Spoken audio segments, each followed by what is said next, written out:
But there's something else happening. People aren't just uncertain about the American dream.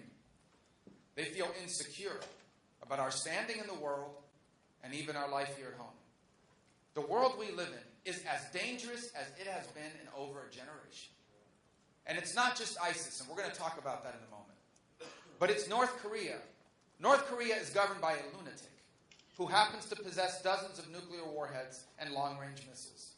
The Chinese are undergoing the most rapid military buildup in the history of mankind.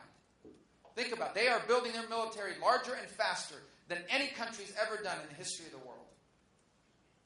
Russia is governed by a gangster in Vladimir Putin who is sowing instability in Europe and now is creating more instability in the Middle East. Iran is governed by a radical Shia cleric.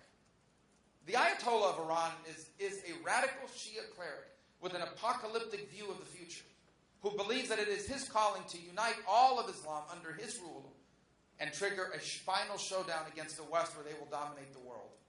And why is that a problem? Because he's about to receive $150 billion of sanctions relief from the deal this president cut. And he's going to use the $150 billion to continue to sponsor terrorism and one day to either buy or build a nuclear weapon of his own. And adding to all these challenges is the risk of ISIS, this radical group that also has an apocalyptic view of the future. And this is not just by the way, this is not just a terrorist group. This is an apocalyptic group.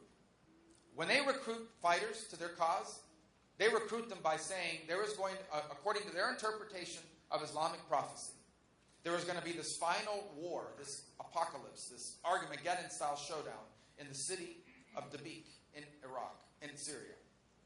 And they are recruiting you to join their army to be part of that final apocalyptic showdown. And why is it important for us to understand this about them? Because people that believe in this stuff don't just go out of business. They don't just change their mind. What it tells you is these are not people that became terrorists because they're unemployed or disgruntled or because America's too bossy. These are people that are terrorists because they are pursuing an apocalyptic view of the future.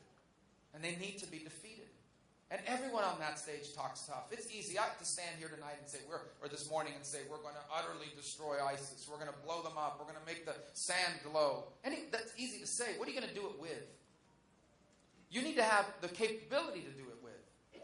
And we're losing that capability. I know we have a national debt. And it's largely driven by mandatory spending programs. It is not driven by defense spending.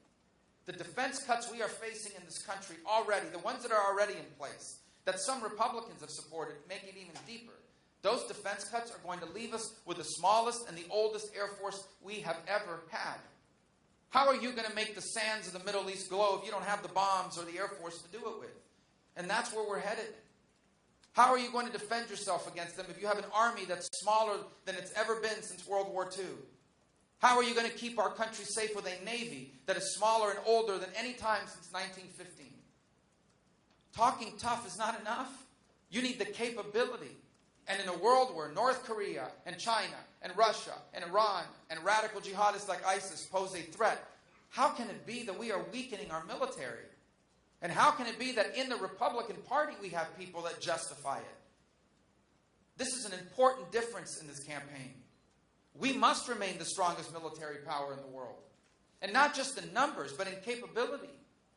The Chinese practice blowing up our satellites. Do you know why they do that?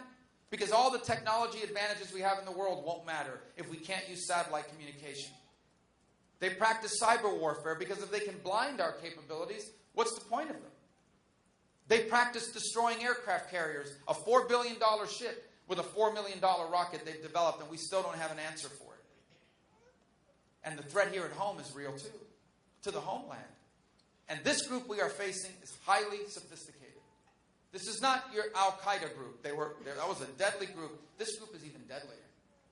This group is radicalizing Americans.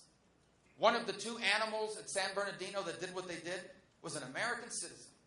Born in America, raised in America, a health inspector, had a newborn child. Nobody would look at that profile and say, we think he's a terrorist. He was a terrorist. And he, along with his wife, killed 14 Americans, injured 20 others, and were planning to kill a lot more people had it not been for the bravery of those law enforcement officers that confronted them. And this is what's happening all over this country. Every single FBI field office in America has at least one open terrorism investigation. And those are the ones we know about. This is the most important thing the federal government does. The federal government is not supposed to be running our school system. We don't need Common Core. We can figure that out in our local communities. We can figure that in our school board meetings. But the federal government is the one thing it must do well is keep us safe. And it's not enough to just go around talking about how tough you are. Are we going to have the capabilities or not to do it? How can it be that we're weakening our intelligence capabilities? We are at a time where we need to be adding to our capabilities, not taking away. And we have lost many of these capabilities, partially because of this traitor, Edward Snowden. It's unfathomable to me that there are people running for president that think he did a great public service for America. He did not. If he was truly concerned about what was happening in the intelligence community, he should have reported it to his supervisors, not the Chinese or the Russians.